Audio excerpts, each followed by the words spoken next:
Good evening, Facebook.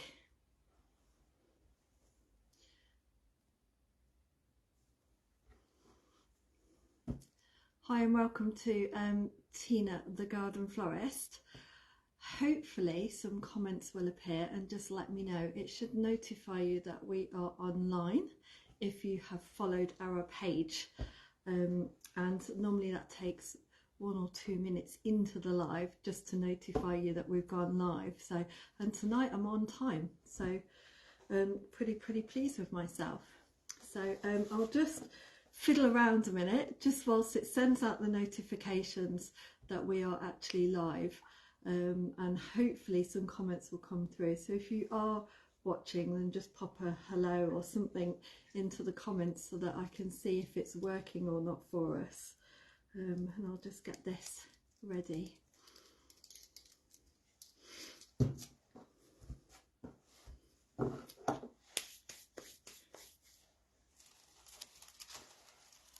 Right.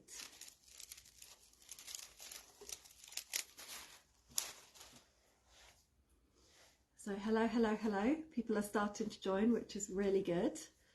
So welcome everybody. It's been a long time since I've done a live tutorial on my actual main Facebook page. So slightly nerve-wracking because I'm normally live in my membership group, and of course I know most of my lovely members, and so yeah, so hopefully there'll be lots of people on that that I know as well on here. So let's just have a look. There's no comments yet, but if you do pop along, then just put a wavy hand on or something, and then at least I can see when the comments start to come through. I have no control over the comments, and so if the comments work, they work, and then other times they come through a lot later. I don't know if it's an internet delay or something like that, but I can use third parties apps to go through, but I'd rather not do that. So, oh, hi Jane. Oh, yay, comments are working. Brilliant. Hi Sue as well. Oh, from Essex. Do you know, Sue, that's a place I've never actually visited. So I think I've kind of stayed this middle and top end of the country. And I was discussing on my Facebook page the other day, I haven't even made it up to Scotland either. So maybe, you know, for my next move, I need to go elsewhere. So, but yeah, hi everyone. I'm so pleased the comments are working. Now that a few people have joined, I'm Tina the Garden Florist. I'm currently based in Warwickshire, having moved over from Lincolnshire. And I've been doing floristry in my flower shop, and I had a flower school for 7 years. So, Saffron, you must drop by. Oh yeah, I have to find a little map of all these florist people, and then I'll have to draw on it and go and visit. I'll do a little tour around to see everybody. So yeah, and prior to obviously all of my floristry career, etc., I studied horticulture as well, and so I have this mix really of horticulture and floristry. So I'm almost like, what's that phrase where it says something like, you know, I do all things but master of none, something like that. Somebody will know what I mean. But yeah, so I've, you know, I can do garden design, any sort of horticulture growing, from my career on nurseries and in garden centres and working in private gardens or gardens open to the public, and obviously floristry as well.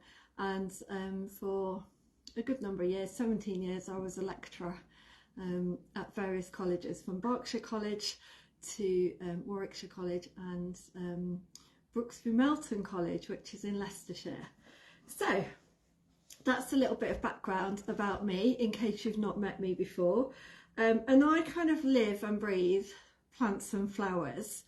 Hi Kathy, I hope you're doing good too. So another flower that doesn't make sense, another flower lady. I live and breathe plants and flowers, and always have done, right from my sort of really tiny years, I suppose. And although occasionally I've dipped out and I've ended up teaching English GCSE for some bizarre reason, I've always come back. So I only did that a couple of times and then thought, no, that's not for me, and came back to my roots, as so to speak. And so tonight I thought I would come on and do a spring wreath because it's one of the most popular designs that I've done, I think, ever. And every year the workshops sell out for this particular wreath, and I also sell it in kits, in boxes, etc. And lots of people ask me questions, and I just thought I need to do a bit of a refresher tutorial because some of my tutorials I look so much younger on, and I think the last few years have been so tough that I've aged. So I thought I'd do a fresh tutorial on my Facebook page so that people can sort of tap in and watch it, that have brought the kits as well. So welcome everybody, and thank you for joining me. We've had no end of rain again today. Other people told me they had sunshine, but no, we had rain. So I'm in the garage. I don't have anything fancy, anywhere fancy to work. Behind me is a load of mess, or in front of me is a load of mess that you can't see. So I tried to keep it as real as possible, that this is like the reality. I've managed to get an apron on tonight, yay. But beyond this is kind of jogging bottoms and Crocs. So that's it really. That's the advantage of working from home. So hi as well, hi everybody. What I've got today is I've got a 12-inch wreath ring. So this is a normal copper wreath ring, and I've utilised moss on this one. This is what I do for my kits and for my workshops. In terms of sustainability, you can of course not go with the moss, and you could just make yourself a frame up. So this is made up from some vines. I literally have a vine at the back of my house that is going from one wall across the pathway and up the house. And this coming week I'm going to literally snip it all back and make loads and loads of these up. So this is made from that particular vine, which is a Russian vine, I think.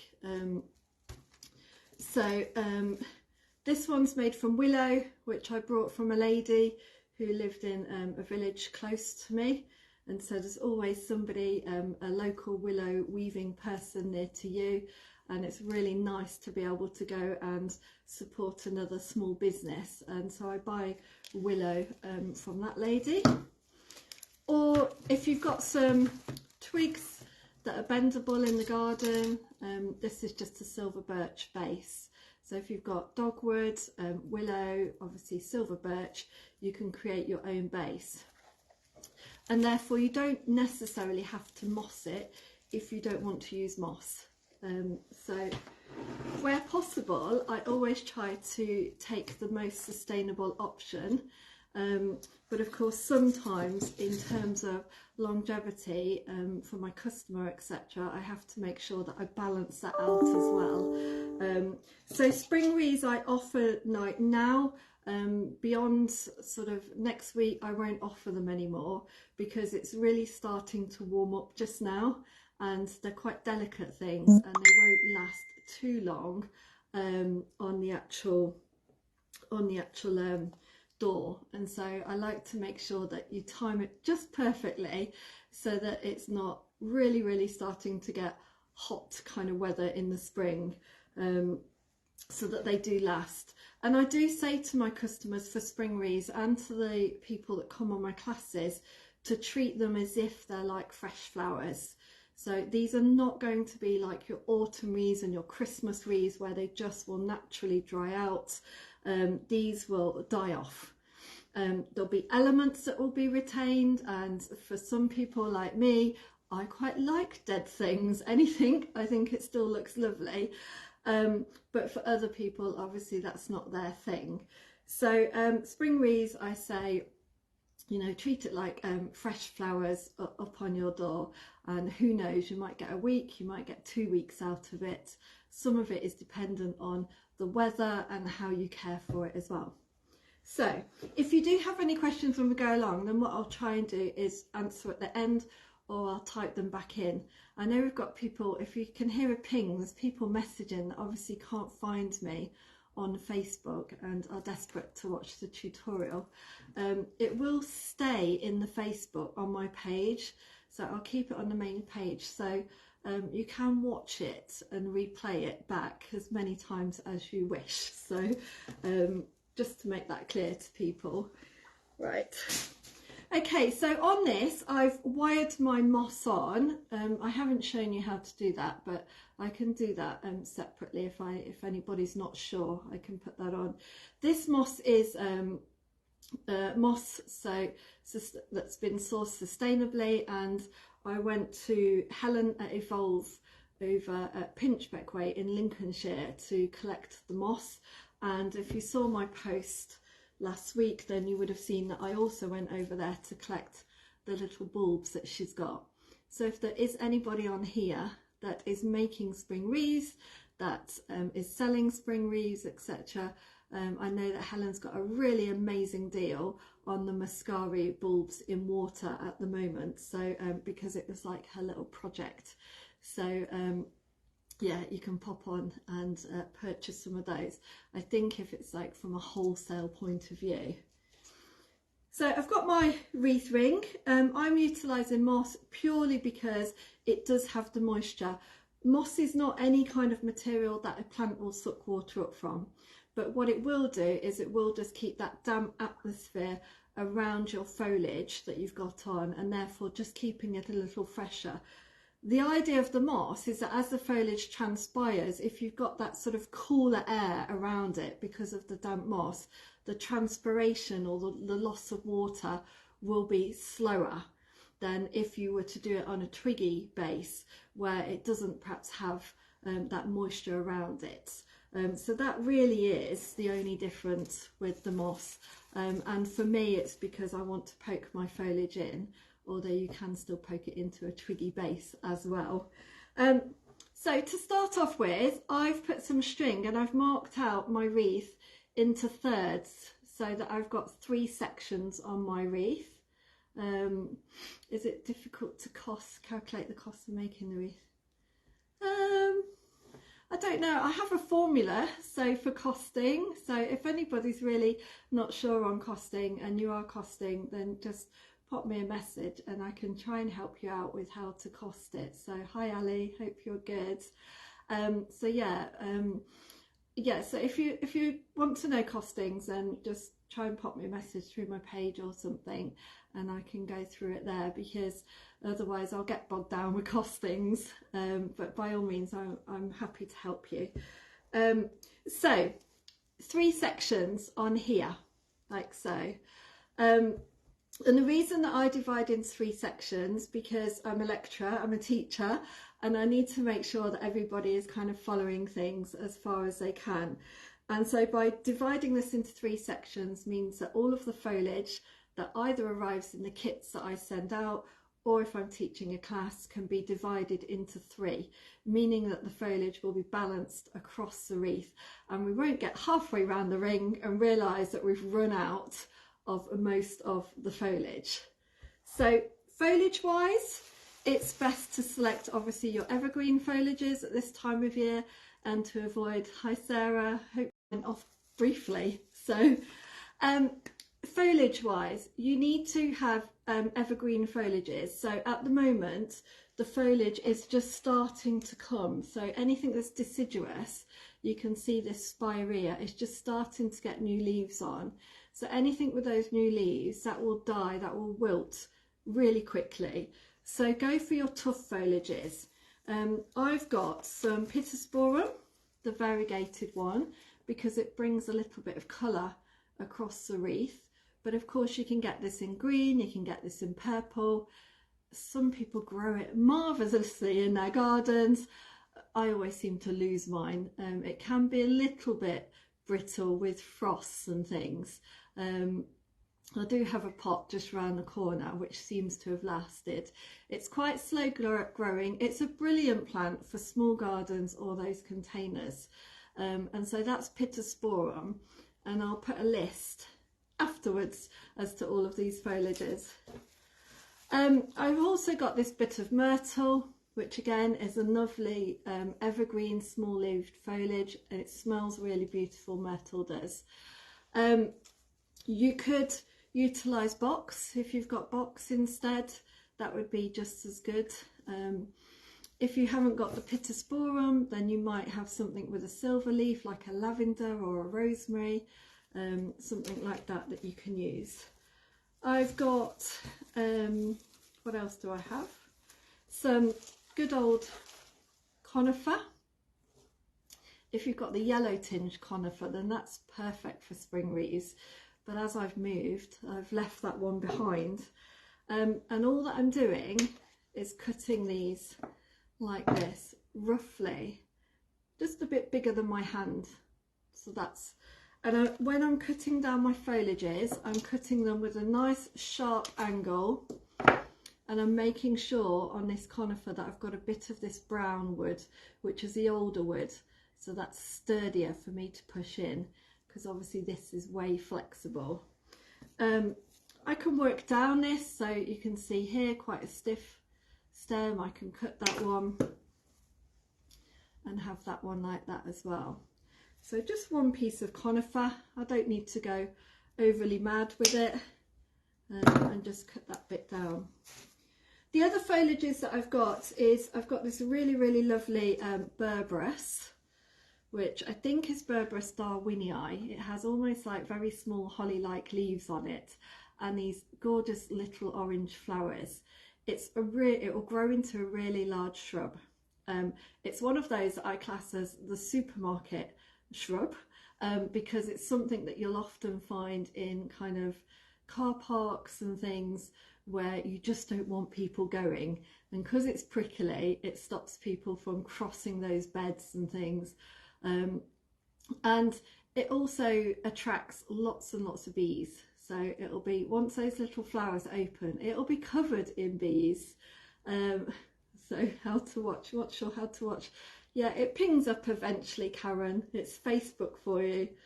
I've searched, sometimes I've gone to watch somebody live and I'm searching and searching, and then eventually it comes through on your feed. So it can be tricky at times. So this is berberis, and obviously it's got little spines on it. So I'm just going to trim this one down like so. And then what I want to do, I don't know if you can see the spines, but very carefully I want to just trim off some of these leaves so that I can poke it into my mossed wreath ring a lot easier without stabbing myself with those awful spines. So just pieces like that is what I need to do. Now luckily I prepared some for earlier, so you don't have to watch me painstakingly move spines from berberis. I'll just do this last one. So just cutting those off. Now the ladies that came on my workshop, I spoilt them and I did this bit for them before they arrived, so that it wasn't taking too long. So that's berberis. The other foliage that I've got, now I've got a little bit of leftover pistache, which is from basically making up flower arrangements and things, but you might have something else in the garden, maybe a cotoneaster, a euonymus, something like that that you could utilise. So something again that's relatively small leaved, and what you're looking for in your foliage is just a real nice selection of interest in leaf sizes, textures, and just build it up, and a little pops of colour like so. So I've got 1, 2, 3, 4 green foliages and the berberis there, and then just to make it, I've got this one. Now this is a laurel, and I think it's Otto Ludkin, and I like this particular laurel, and I like the shiny leaves on it, and it's slightly larger, so this will be placed a little bit at the back of some of my wreath, but generally if you stick to the smaller leaves, that allows all of your flowers to shine through. You don't want this wreath to be totally covered in foliage. you're going to see some of the moss, because that's really, really lovely and natural to come through. Or if you're doing it on a twiggy wreath base, you'll see some of your twigs, and I think that's a really lovely effect. Hi Paula, I'm so glad you could join as well. So I got some of my lovely members here from my flower club, online flower club that I do, and I've been on there today showing them the worms in my garden that I've been so excited about, and I was out there in the rain trekking across the garden to show them how to start a cut flower bed from in their garden. So and I've had the most amazing success with worms. So yeah, that's my highlight of the day, and that's the horticulturalist in me. So for a little bit of bling, I've got good old forsythia that you can see here. Now anybody that knows me from Lincolnshire would know I had a hedgerow of this either side of my long drive, and it was like just sort of walking down just pavements of gold, and over in this garden there's just a small bit, and I can tell you I've missed it.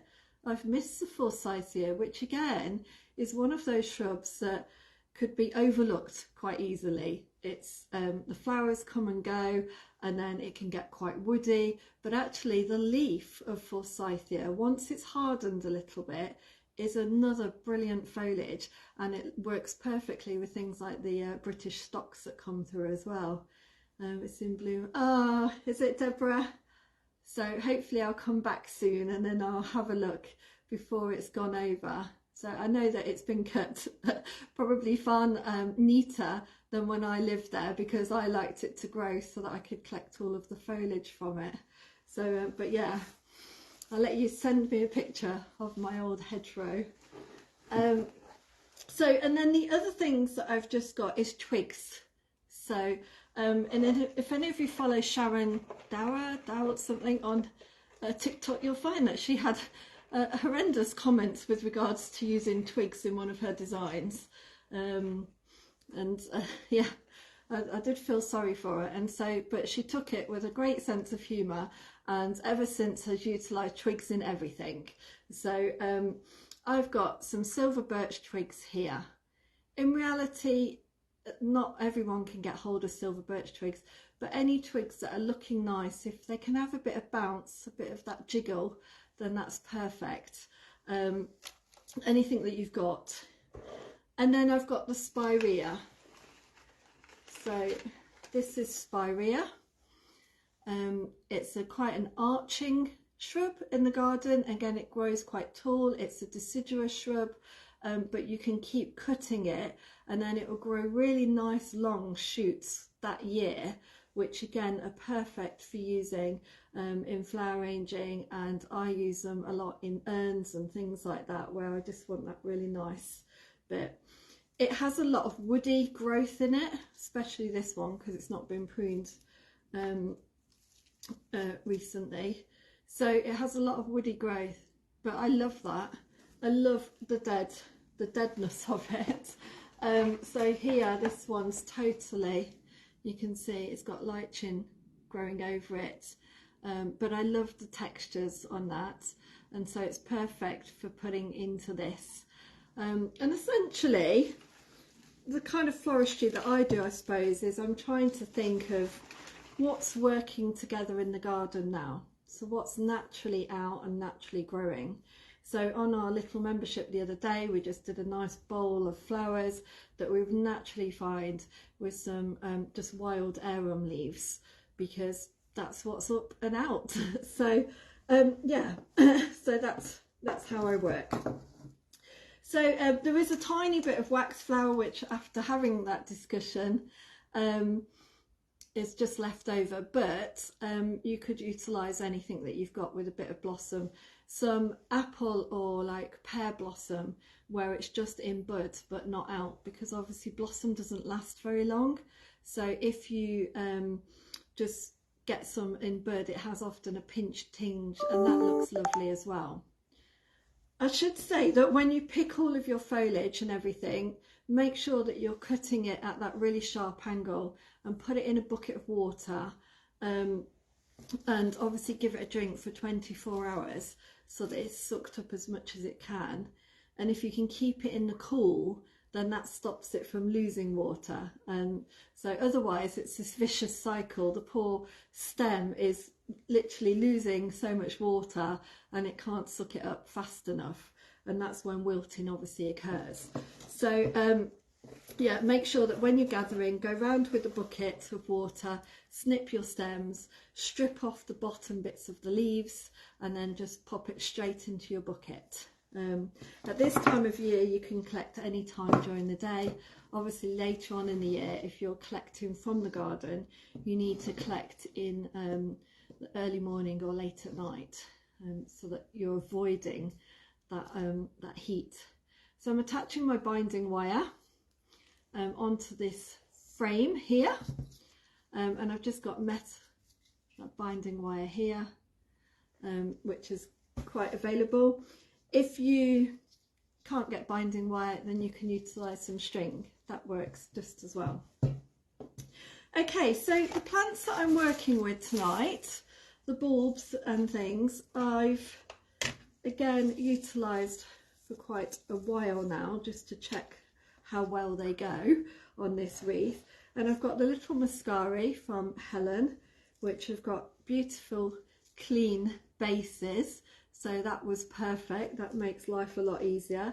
And I'm just using 3 of everything, so look at those colours, they're gorgeous. I've got them in the garden popping up all over, but I don't like to pick spring bulbs in the garden. I don't have huge amounts of them, and so I love just to keep them. I've also got the tete-a-tete, the narcissi, and when I'm sending out these, I like to make sure that I do at least have some buds to come, as well as obviously something that's maybe opened.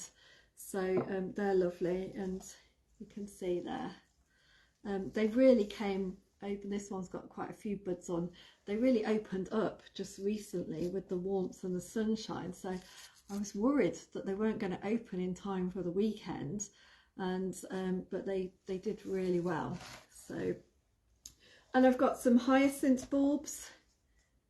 These were in pots, so I've just washed off the compost because it's not that attractive looking to have compost draining from your wreath.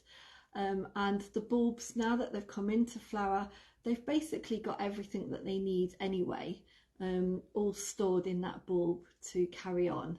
If we can keep them moist, then brilliant, but they will just do their thing.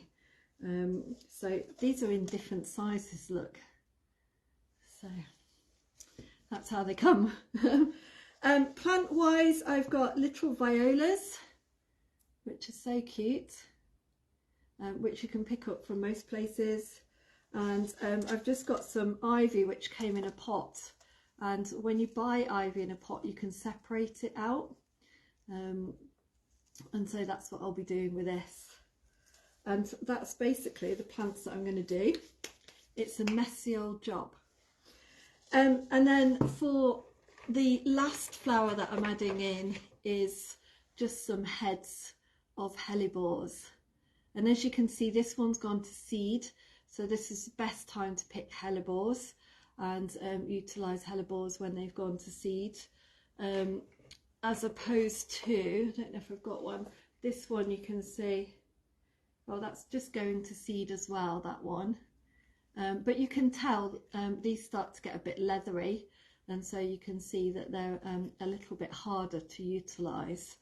And so I've got another one here that's very kind of lime green with the seeds in as well. I keep meaning to test the scoring. Never ever in my life have I scored a hellebore, but I keep meaning to test it because I keep seeing that that's the way to make them last longer. In my science brain from teaching plant and soil science for years and years and years, it doesn't quite work with me as to how that works, and I want to understand it. And so I will probably go to the garden in the next few days and pick some hellebores and score some hellebores. They are plants that love the cold, and so of course as soon as you bring them in, they just can't cope with the heat. And so again, they're good on the wreaths, and they'll be fine. We will have to add them into water. So I scored one the other day and it didn't work. Oh, scoring. So scoring is, if you have a look, it's basically where you take the stem. I haven't got a knife on me. And you just score down the stem with a knife. So you don't go right through the stem, and some people score each side and just make that slit down the stems. Like I say, I've never done it, because the way that plants take up their water is through the really, really tiny tube, and they have to have a certain amount of pressure to do that. And so to me, if that tube is damaged, then I'm not quite sure how that works. And so that's me having to get my science brain around how that does it. So how it can suck up the water if it's already if the tubing's been damaged inside. It's like if an animal literally eats the bark and things off the tree and goes into that wood, then it damages the tubes inside. So science teacher also. Well, we'll see. I mean, I'll give it a go, because everybody says that it's the way that you do it. So, and I've never tested it out. So I know some people will sear it, which means putting the stem into some hot water, which will just seal it and kind of seal in that moisture. Or I believe it's meant to suck it up and clean it out as well for that fresh water.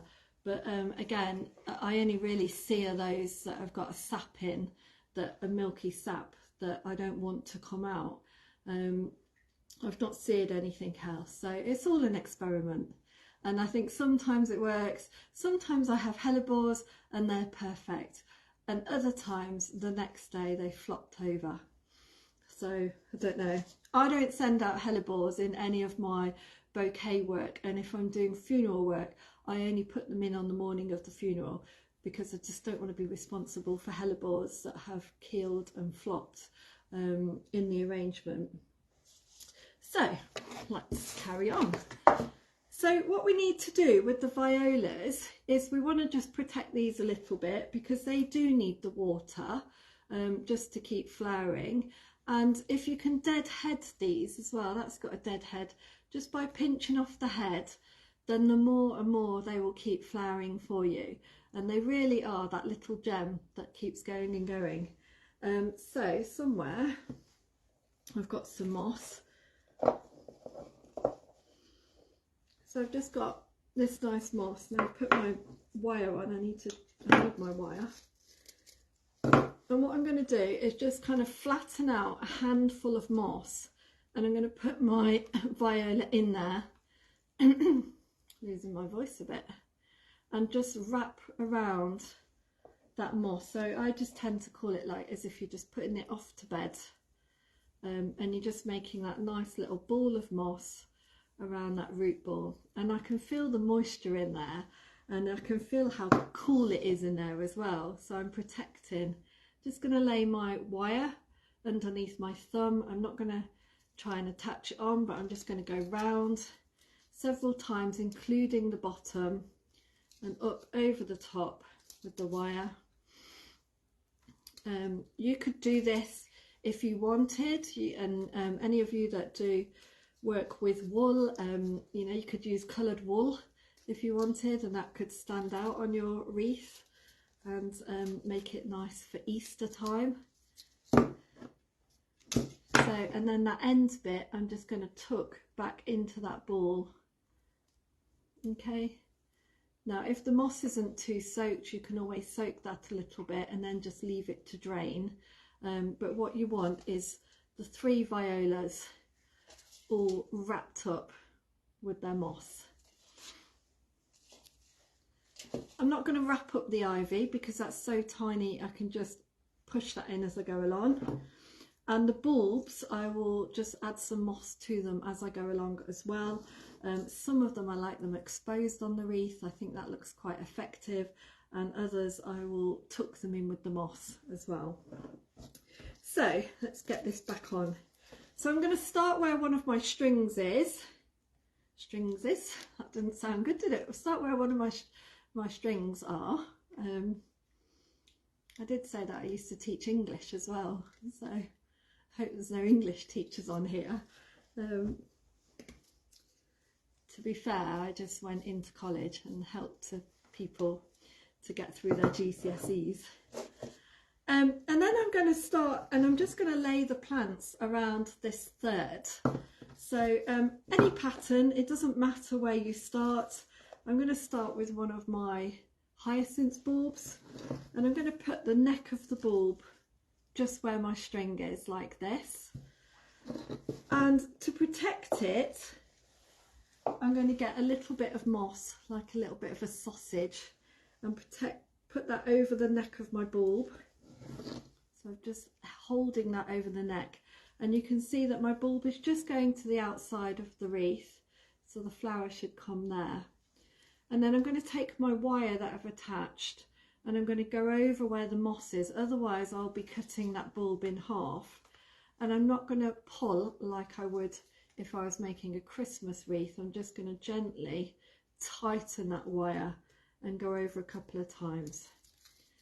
Otherwise it'll be like one of those cheese slicers, and then slice the head off my hyacinth. So you can see there. So the bulb's in right on the wreath.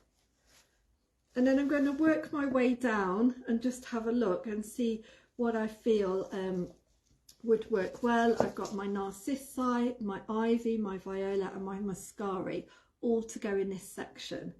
So I think I'll put in one of my violas. And because that one's blue, I'll go for maybe a little yellow viola. And I'm just going to lay that on top, and I'm just going to do this on like this.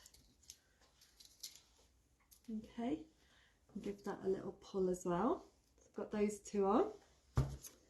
And then I'll add in my narcissi. As you can see, it's quite long, this one, so it is shooting off.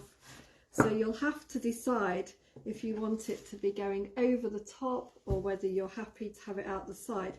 We've got twigs and things to add in, so although it might look a bit strange, it will be fine once it's accompanied by its foliage. And again, exactly the same, a little bit of moss, and I'm going to put it over the neck of the bulb. And take my wire over a couple of times. Okay, that bulb is exposed, so you can see that bulb. And all the time I'm working in this same direction, and I'm getting this kind of flow around the wreath ring, and it gives this what is like a bit of rhythm. So in floristry, even in garden design, we have rhythm. And I always talk about it being a principle that when it's there, it's kind of there, but if it's not there, you'll miss it. And rhythm is really the way that your kind of eye is drawn around design. So for example, it might be that your eye is drawn in a sort of curved shape of a design, or an S shape, or it's drawn upwards. And rhythm has a little bit of sort of movement going to it. So stepping stones in a garden are often rhythmic in the fact that they perhaps go somewhere and they draw your eye and they take you on a bit of a journey. So that's what rhythm is. It's a journey, really. And so on here, hopefully it's all going to flow around here. So what's the base made of? Is it willow or both? Yeah, you'll be able to watch it back as well. So it will be on the Facebook page. It will load up onto the Facebook page at the end. And I'll just check that it does that. Otherwise I'll be on here again tomorrow night, repeating it all. But it was one of the copper base 12-inch wires.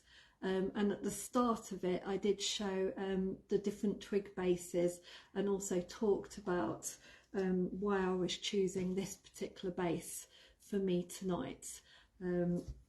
So that's my narcissi on there. I've got a little bit of ivy. I was a bit skimpy on the ivy. If you don't have ivy with roots on it, then of course you can just get some woodland ivy or something like that and utilise that, or a house plant and snip some bits off it. I do love ivy, and this will grow in the wreath as well. So I'm just going to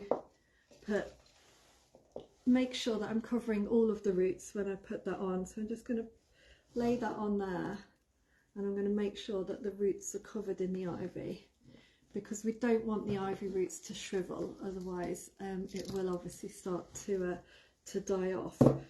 And ideally we want it to start growing. It's got a little bit of compost still on its roots, so it'll look nice. And I've gone for variegated ivy to bring that bit of colour in, but any ivy's fine. Doesn't have to have roots on it, you can just snip some bits and put them in as you go along. And then I've got one of these beautiful mascaras.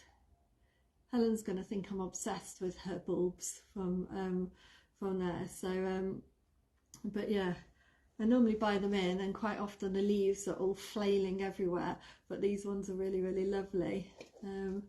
So again, I'm just going to put a little bit of moss over the neck of that beautiful bulb and just lay it on like so. Okay, right, now I'm on to my next third of the wreath, and I'm going to repeat it. I'll just repeat the pattern.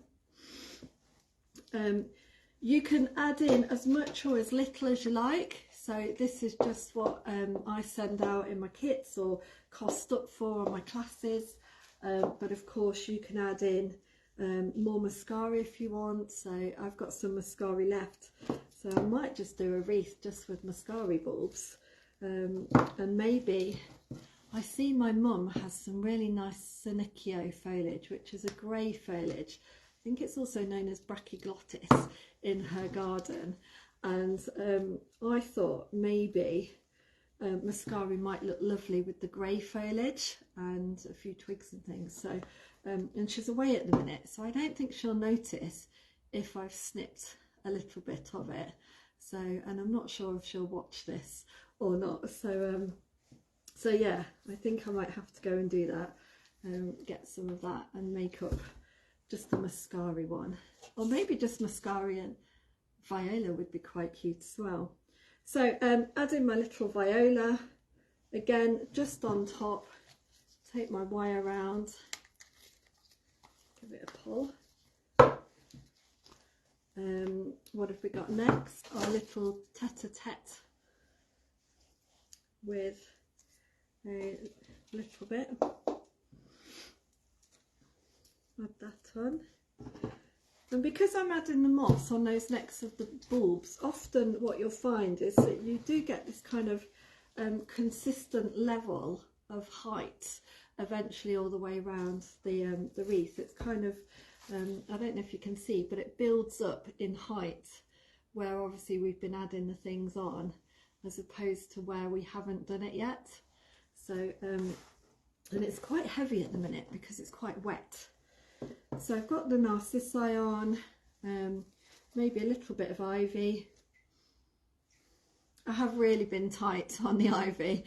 The people on the course, if you're watching, who are coming Saturday, you get a whole pot of ivy. So I've just literally pulled one and taken a few bits. And we're covering this up, this one. And I've gone past my yellow thread, so that section must have been a slightly smaller section, because I've still got my mascara to add on, and I'm now into that last section. So just add that.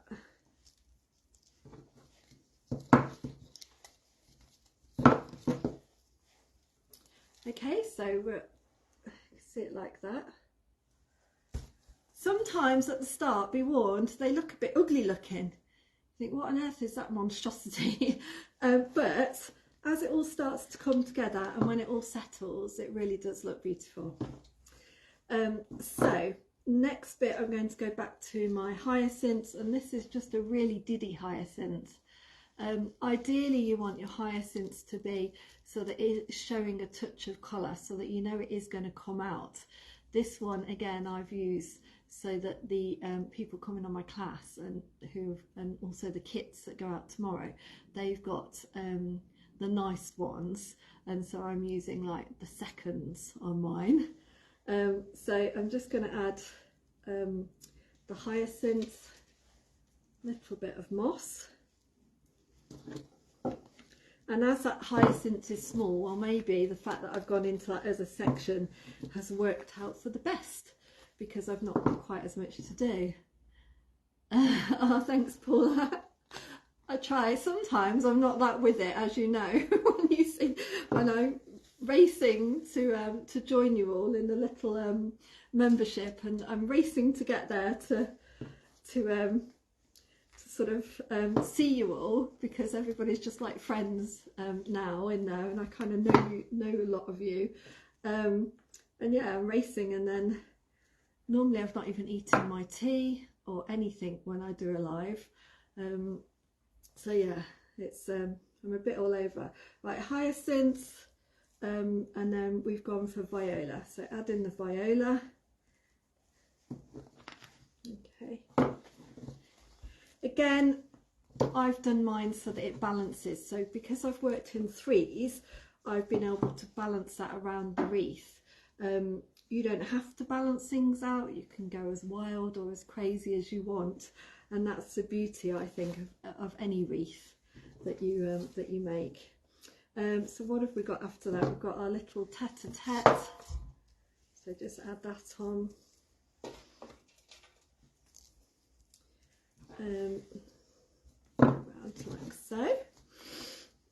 It's a bit like a workout. I can actually feel myself getting quite warm. And then I've got a little bit of ivy, my really tiny skimpy piece. Just cover that up.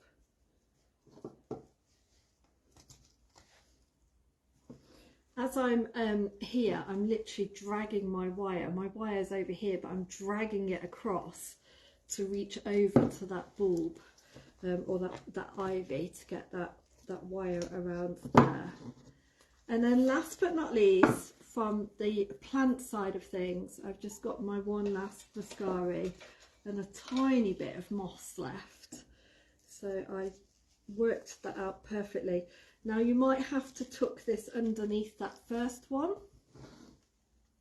So just lift that up gently and tuck it underneath, and obviously put your little bit of moss over the top. I'm just going to go around.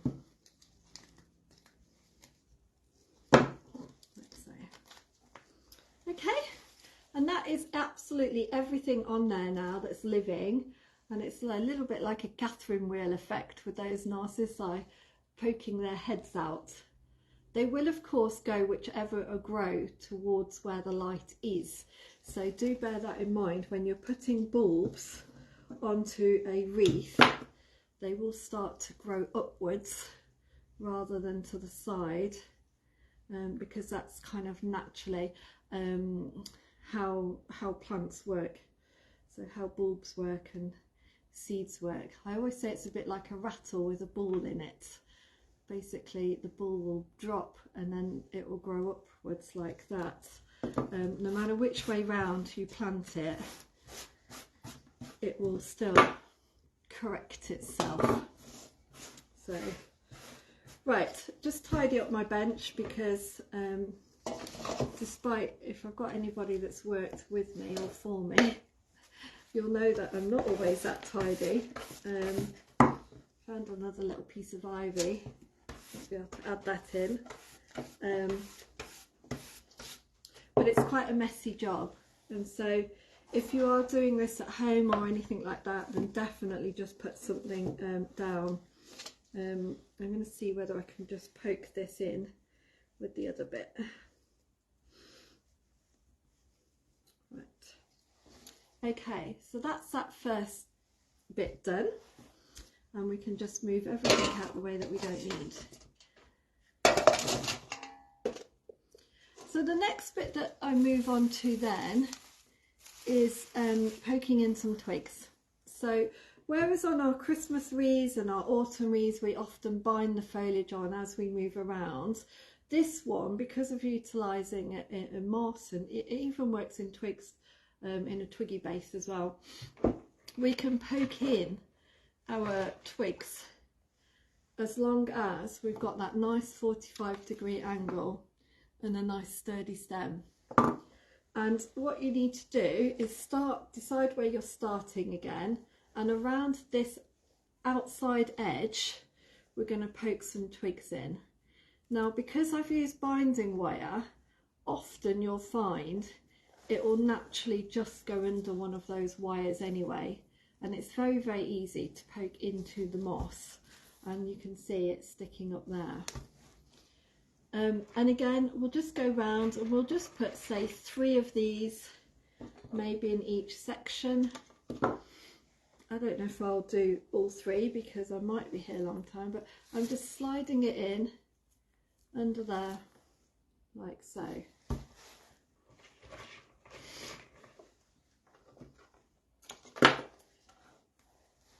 And I'm just going to race around and put a few in so that they're not here all the time. I'm cutting them kind of similar size, and just going around. I think I've just damaged my little narcissi, which is not good. Let's get some more. If I go here, cut some more down.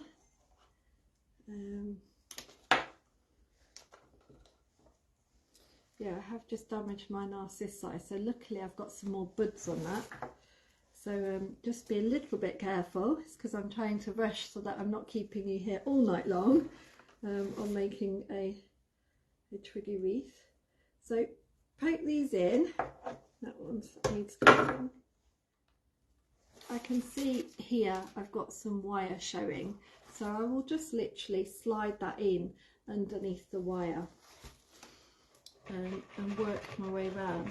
So this is just silver birch that I'm working my way around with at the moment.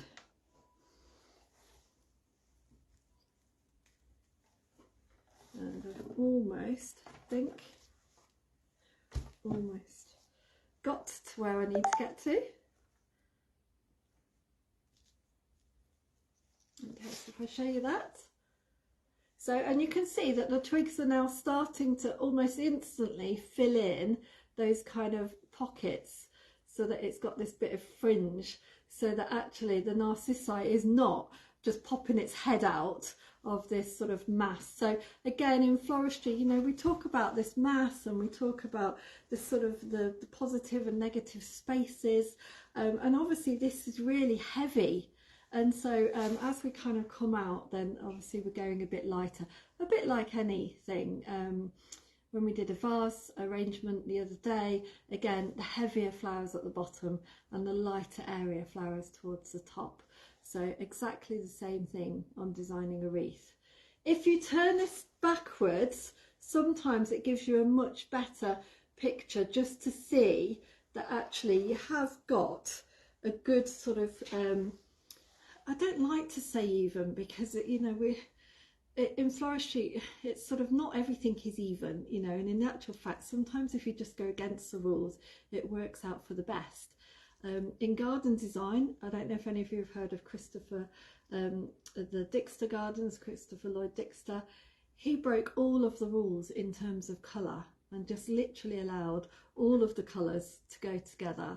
And it's a garden that you can go and visit, and it looks amazing when everything's in colour.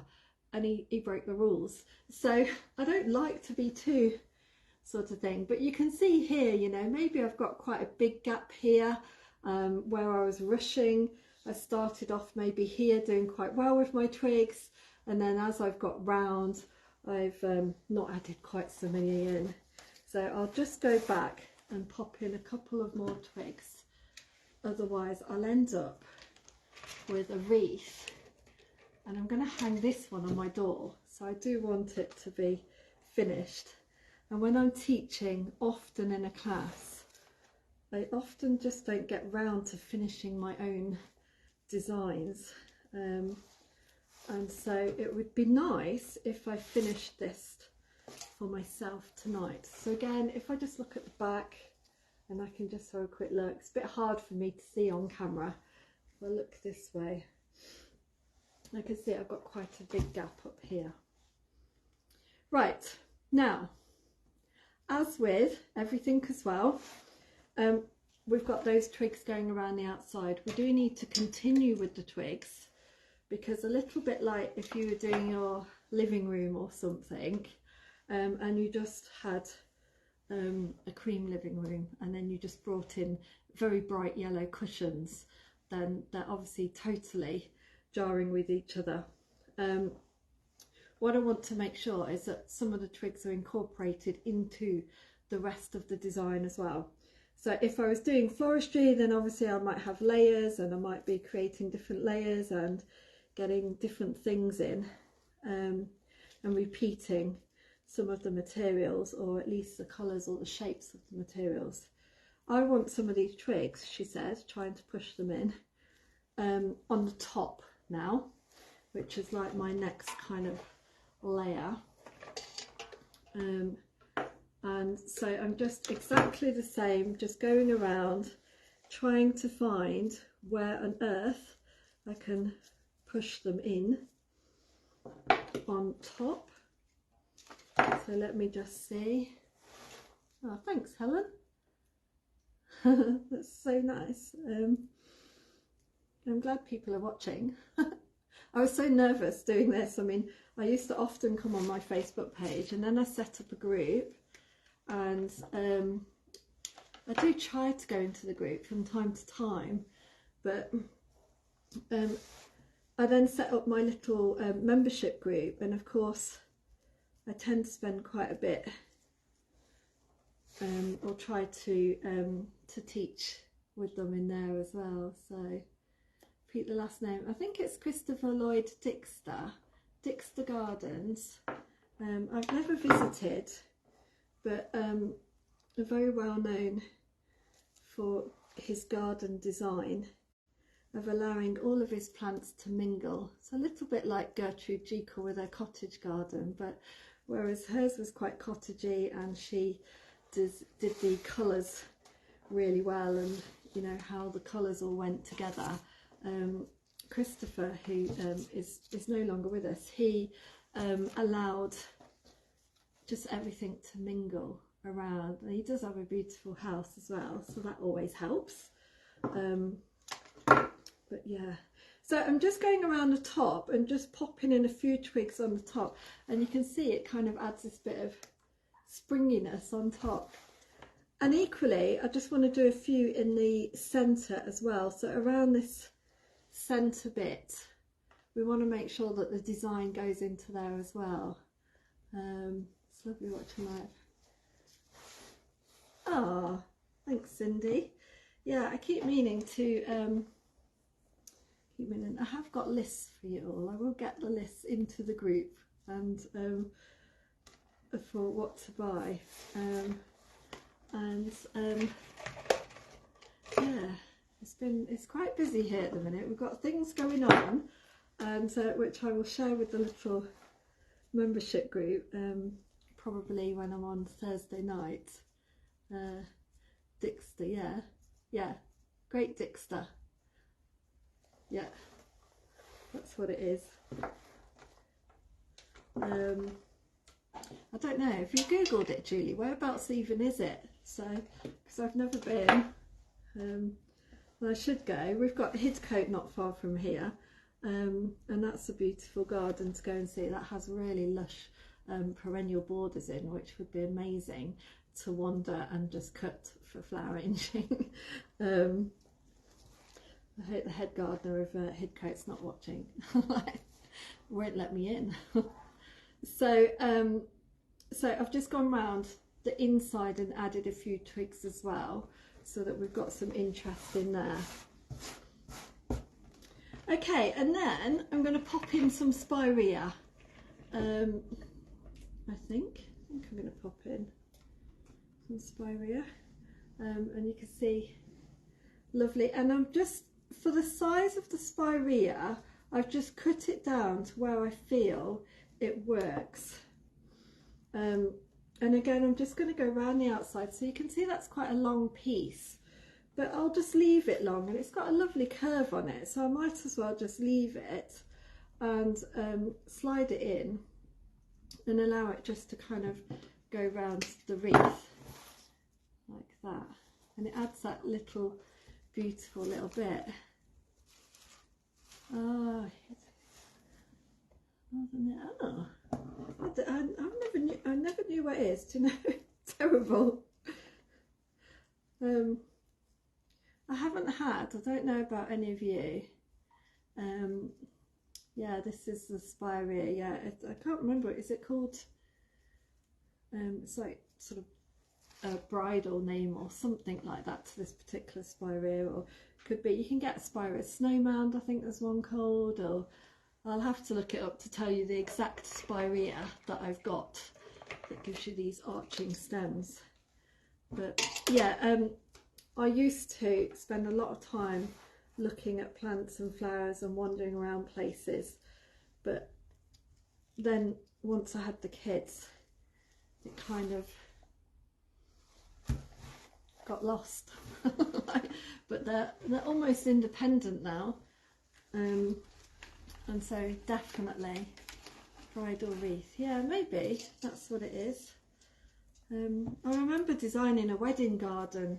Don't know, it must have been that Floristry was coming my way, because I remember when I studied horticulture down in Pershore, I went to Pershore College of Horticulture as it was at the time, and we had to design a wedding garden, and I remember putting this into the wedding garden. I've Spirea the Bride. Looks, yeah, I think that's it. I think that's what it is. So and it has these beautiful arching stems, so I'd imagine that they'll be in garden centres now because of them flowering. And I always say that if you're doing flower arranging from the garden, which is what obviously I enjoy the most, is if your garden's looking a bit empty, then go off to the garden centre and see what they've got, even if you don't buy it, because let's face it, we haven't all got thousands of pounds to sort of keep stocking our garden all the time. But you can just write a list, almost a little wish list of what you're wanting from there. So I go and I take photographs now. Isn't it amazing? I think I have Spirea. I think mine is the one with bridal, isn't it? Oh yeah, you'll have to pop a picture on, Paula. I'm sure it probably is. It's quite a lovely, if it's sort of a bit wild, then it will be. So yeah, mobile phones. The good point about mobile phones is I can just go to the garden centres and nurseries and take pictures of what it is that I want, and add it to my wish list of shrubs, anything that I want. So now, because this is white, obviously this is not going to last that long, the spirea on the wreath, and the reason it's not going to last that long is because of that fresh foliage that I talked about at the start. But I just love the wispiness of the twigs, and so it doesn't matter to me that that will die off shortly, and it will just shrivel up. So I don't know if I've got a piece somewhere. It will just shrivel up, and it won't look offensive or anything, but obviously when you first get it, it'll look pretty, as if it's got this lovely blossom on your thing. But because it's white, white is a colour, like a highlight colour, and so white is something that is detected, obviously on camera. It's detected, it's the last colour that is seen at night, along with yellow, so it's got this luminosity to white and yellow, which, not to keep banging on about gardens, but if you're doing garden design and you love to sit in your garden at night, then plant your containers with whites and yellows, and then actually as the sun dies and it gets darker, you'll still see them. So there we go. But anyway, white, think of it as a bit like a highlight in your hair. So you don't want to have a massive chunk of highlights on one side, and so just balance out your whites as best as you can. And again, for me, the way that I do this is my normal 3, 5s and 7s. So I'll put 5 pieces in or 7 pieces, and just go with that.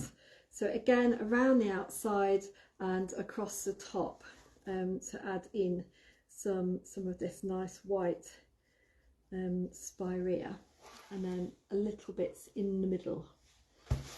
So, and this dead stuff as well, you can just cut that and you can add this in as well. And this is what makes your wreath garden-like. And you know, if you imagine a garden and you've got like your spirea that's not been cut, and your daffodils growing up through, and you've got your layers going on. So you've got maybe your ivy trundling through, or vinca, which is one that spreads all around the garden. So be caution if you're adding vinca to the garden. It's a great foliage. It's not a brilliant long lasting, has a little purpley blue flower, which is lovely, but it's not brilliant long lasting for flower arranging. But again, it has arching flowers, so you see that. We can just stick that in as well, you know, we can just add that in. It's going up right there. Trim that off. So I just check, and again I can look at it from the back and just see if there's anywhere that I feel that I haven't got any of that spirea added in. So I'm just going to put a couple more bits of that in, and a little bit around the centre again, so that we've got that going around.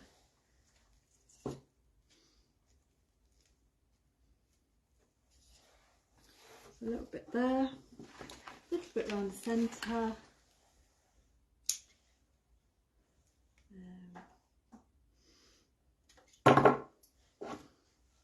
So this bit's going into the centre, it looks quite nice. So I'm just going to slide that in, go around, and this little bit. So if you haven't got spirea, you might have some bits of blossom or something that you could add in. You do get hawthorn that starts to come out on the hedgerows, but hawthorn wilts terribly in design, so it's so fresh that it seems to not like it at all. So I'd avoid that one. It's not, I don't think it's quite out yet. I think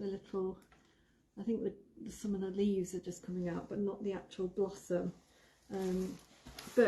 Or you might have still some sort of pussy willow type buds and things that are available that you could use.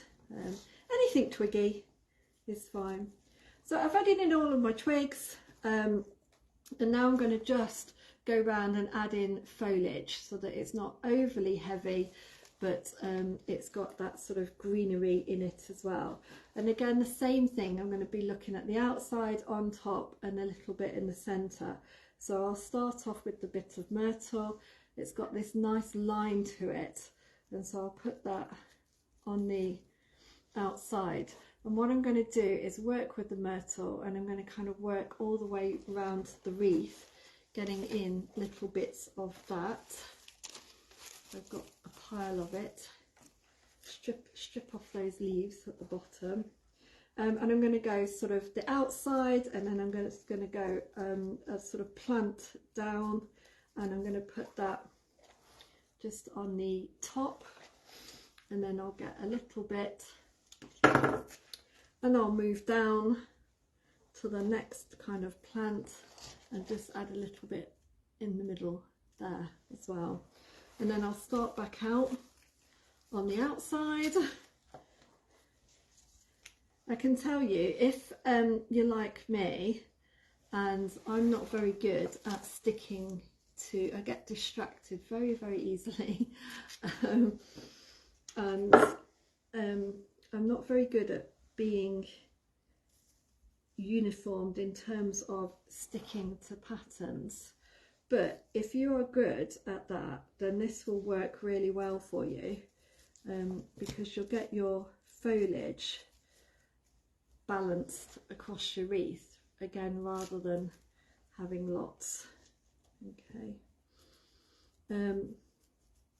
Now if you've divided your foliage into 3 sections, obviously you can just use your myrtle from each pile, so that you know that you're not going to run out of it as you go around the wreath.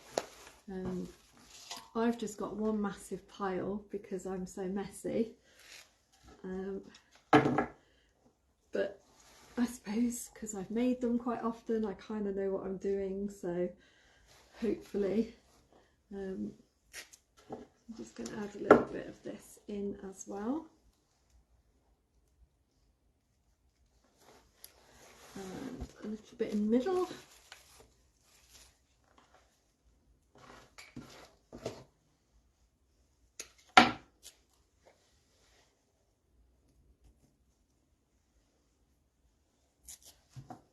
On top.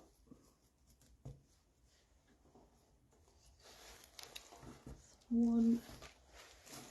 So I've made sure that I've got 3 bits around the centre, so that I've got at least a piece of myrtle in each section, and then I've got some myrtle going around the edges and a little bit of myrtle on top. I'm just going to repeat that really, so I'm just going to repeat it and fill in with some of the other bits and pieces. With the Pittosporum, it looks lovely. So again, I'm just going to start where I started with the myrtle. I'm just going to move along a bit. So go the other side of the viola, add in the Pittosporum, and you start to fill in this edge a little bit around here. And then I'll just keep whizzing through with this, otherwise I'll actually I'm going to put that one on top.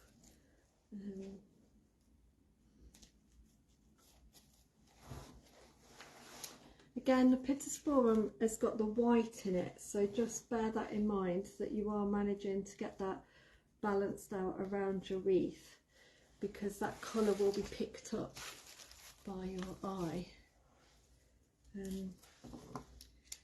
Make sure I've got enough to go round the outside before I do the inside. So just a little bit more. So I'm aiming for roughly around the outside. I've probably got 5 pieces of this, and then on top I've got 3 on this, and then in the centre I've got a couple of little pieces. So you could almost aim for, you know, like 7 around the outside ring and 5 across the top and 3 in the centre. You know, obviously as the rings get smaller, but of course you do need to just see how full it is, how full it's starting to get, and just keep having a look at it periodically just to see how it's building up. So you can see it's starting to build up there. So where have I gone? I'm going to put a little bit more on the top.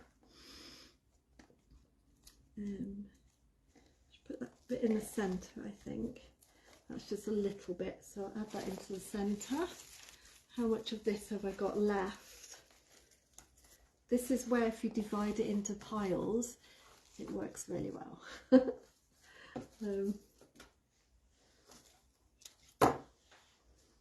I'm just going to add a little bit more in the centre before, and then a bit on the outside.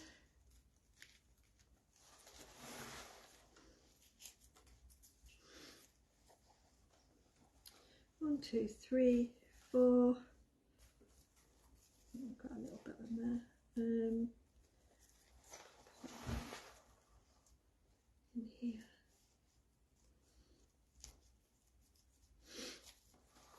Okay, so that's the Pittosporum in, and then I've still got the conifer to go.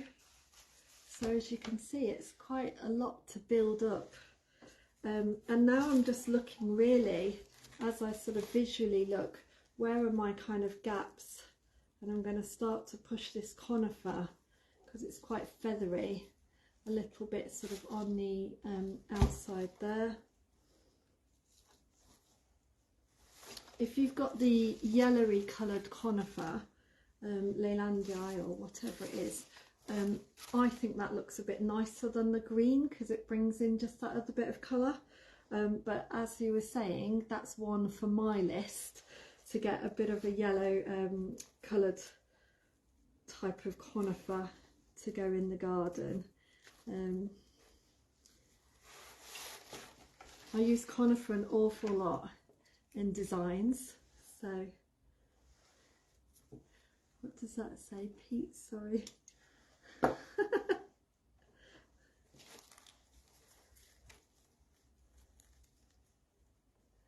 a pittosporum have a name? No, I can't. I think it's silver something, but it's just the variegated one. I will put a list in, probably with a picture of the finished wreath, and then I'll put a list of everything that I've used tonight, so that you can see what I've actually added in there. But yeah, you get there's one called Tom Thumb, but I think that's the purpley coloured one. I'm not sure. There's quite a lot. Years and years ago, when I worked in garden centres and nurseries, there wasn't so many pittosporums, but now somebody the other day in one of their designs had a really lovely lime greeny one, and almost like a chocolate coloured one.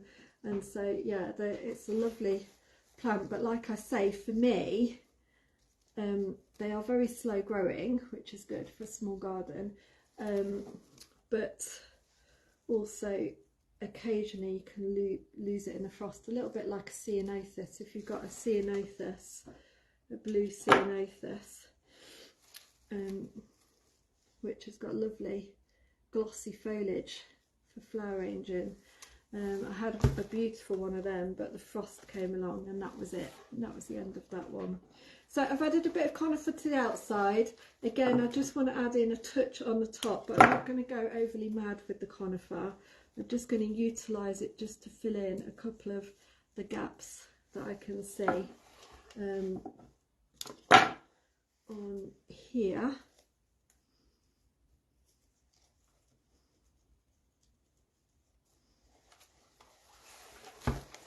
The ladies came at the weekend and made some wreaths.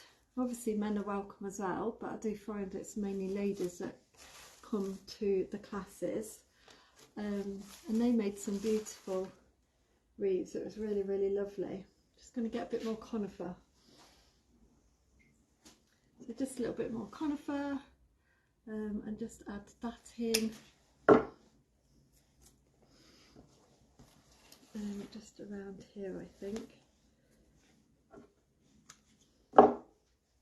I should have said tonight, I am using just see, hopefully you could see conifer there. So I'm going to brush my bench, just get rid of that.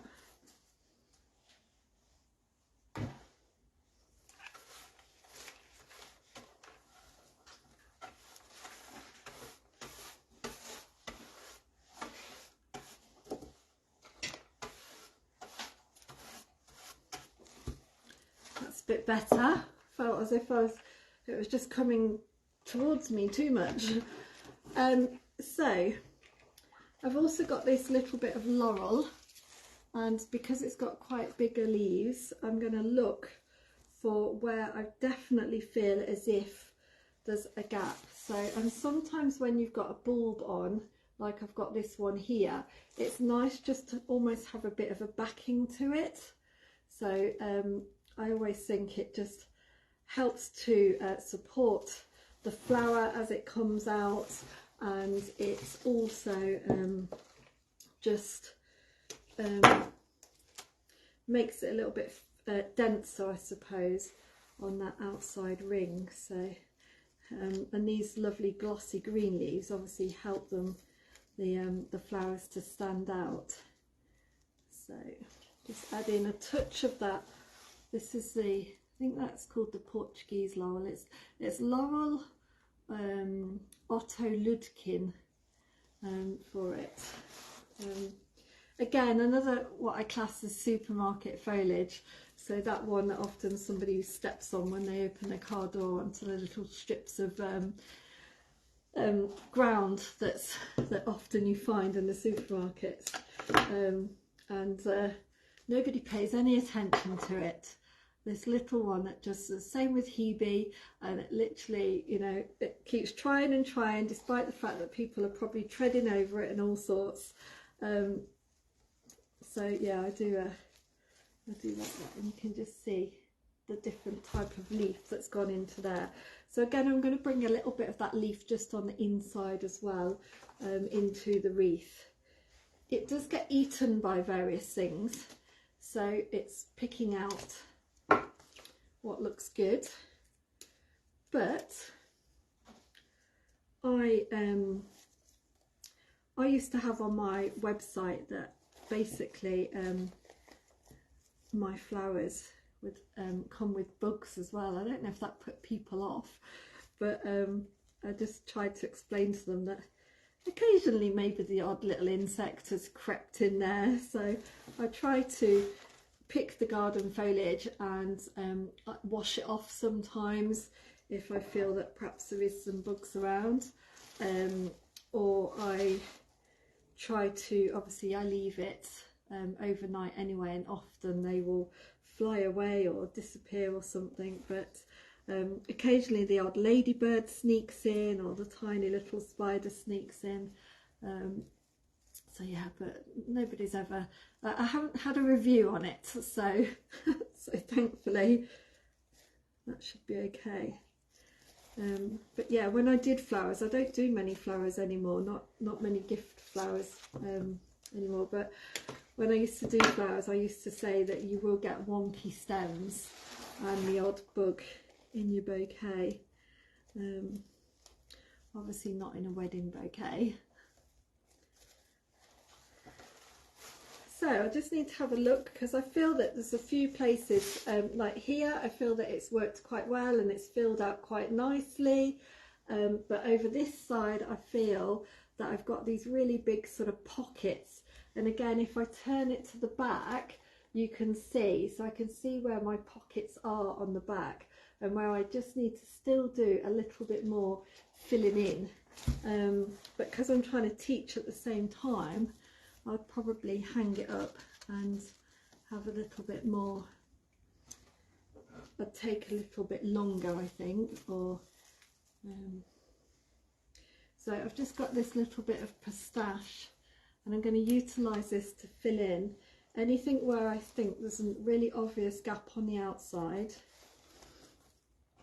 And then I'm going to select any of my foliages that's left and just do the same on the top, anything where I feel that it needs that bit of extra weight. I don't mind seeing the moss see through, that almost gives it some depth if you can see through the moss. But yeah, I definitely want my outside to be nice and feathery and fluffy, without sort of it looking too unbalanced. So have we got Lisa? Oh, we have got Lisa. Hi Lisa. Cindy, is that referring, what have we got? Pete, sorry I can't alter the name. So you're referring to my dad there. So, and Lisa, shades of green and pops of white and spirea. Oh, thank you. Saw one of your beautiful bouquets, I think it was, pop up on my Instagram feed the other day. So always lovely to see everybody's work. So where have I got a gap? Let me just see. Where have I got a gap? Where have I got a gap? You'll be able to see on camera easier than I can see on here. It feels a little bit flat over here. I think it's the hyacinth. It's made it a bit flat, so I'm going to just pop in a little bit more foliage into there. Take that bit out, that bit's not working.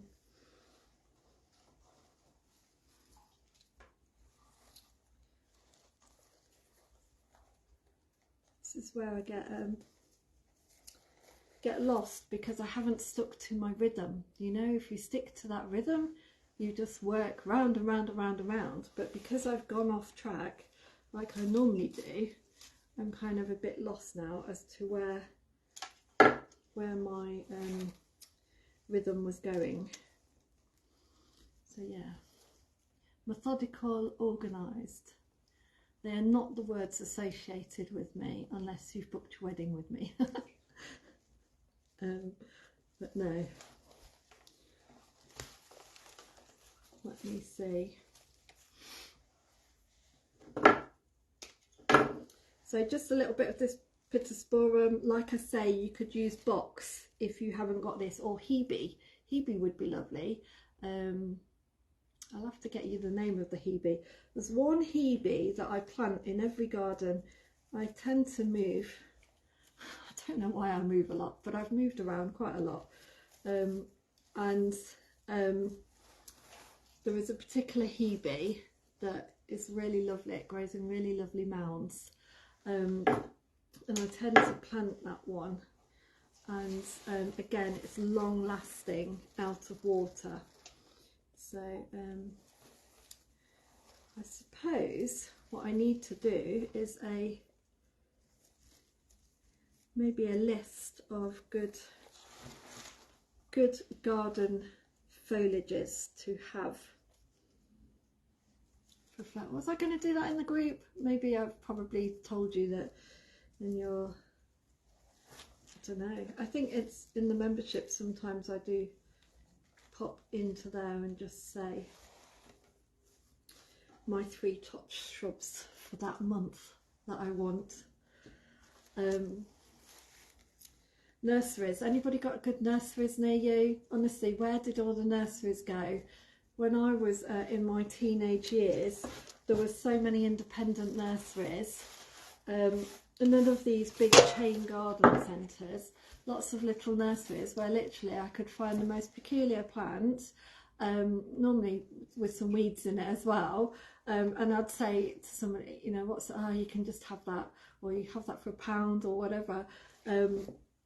And there was a great nursery guy that I used to go to. There's a brilliant nursery in Melton Mowbray. He does great things. I believe there's a nursery not too far away from here, but you know, the good old-fashioned nurseries where it was just plants really and compost maybe. But nowadays obviously the garden centres are full of just about everything else that I don't need, because I tend to just go in to look for plants. So I'm going to go in with this Berberis. Again, it's a beautiful one, this Berberis darwinii. It really adds something quite special, I think, in the wreath. This orange, maybe because we don't work with a lot of kind of this orange colour. And so, yeah, I just absolutely love it. So I'm quite prepared to sort of spike myself so that I can get to use it. And because I love it, I'm going to go again around the outside, and then some across the top, and then some in the centre. So I can just make sure that it's looking lovely. So what have we got, Cindy?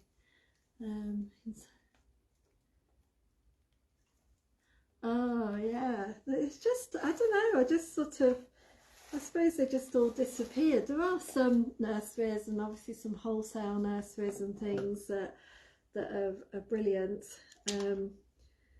But and also plant sales. When I must apologise, but what am I? I'm getting towards my 50s.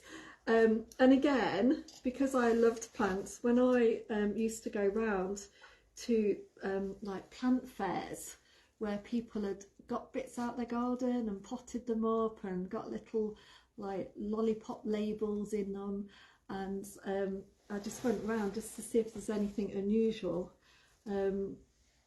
And obviously garden shows, Malvern Garden Show, the spring one used to always be lovely.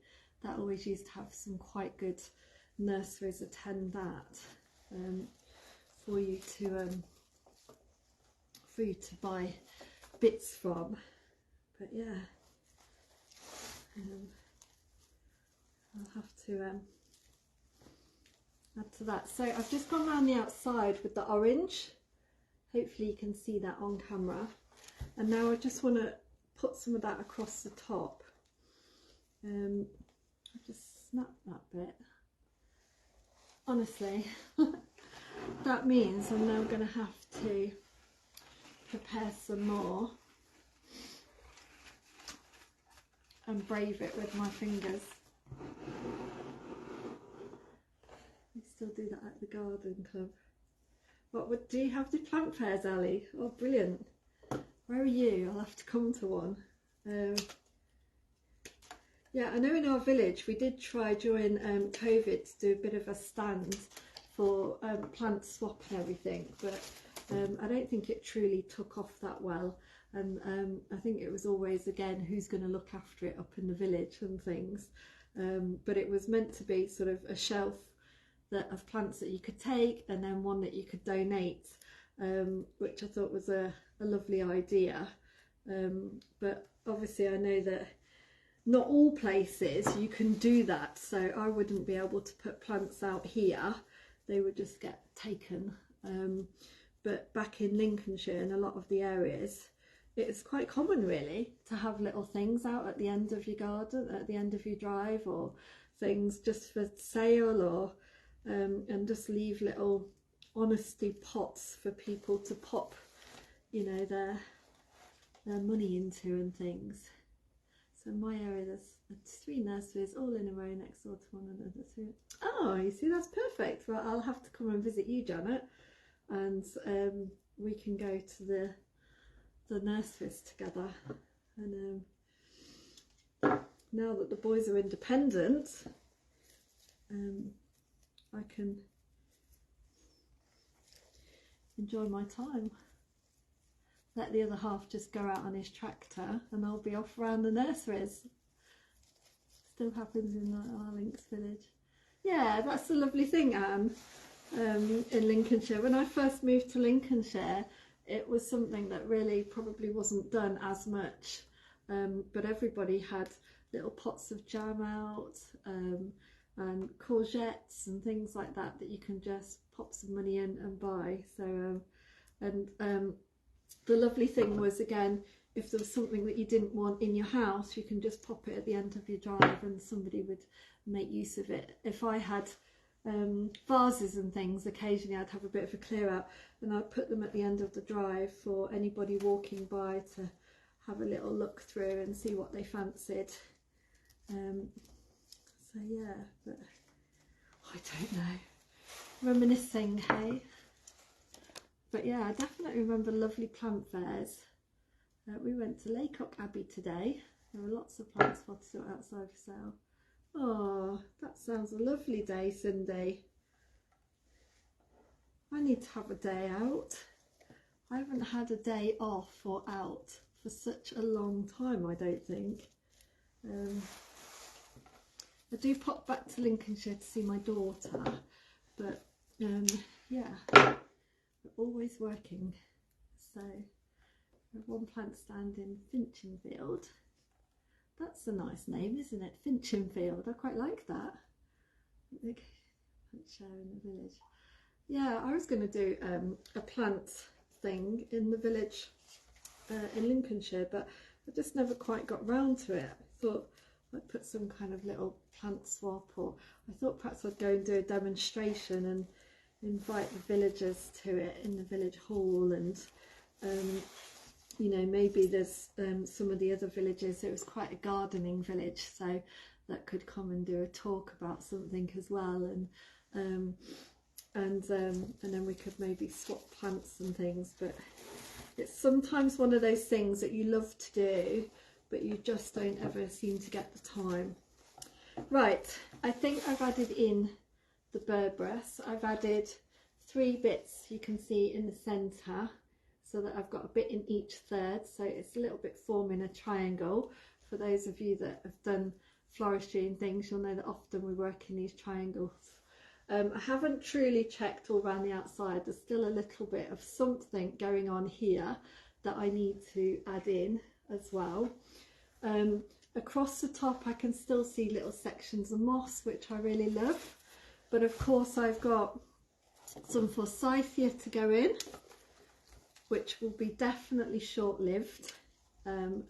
So do make sure that if you are certainly aiming to sell spring wreaths or anything, that you that your customers know what they're getting, and that it's not going to be anybody coming back to you to say that it's dying already.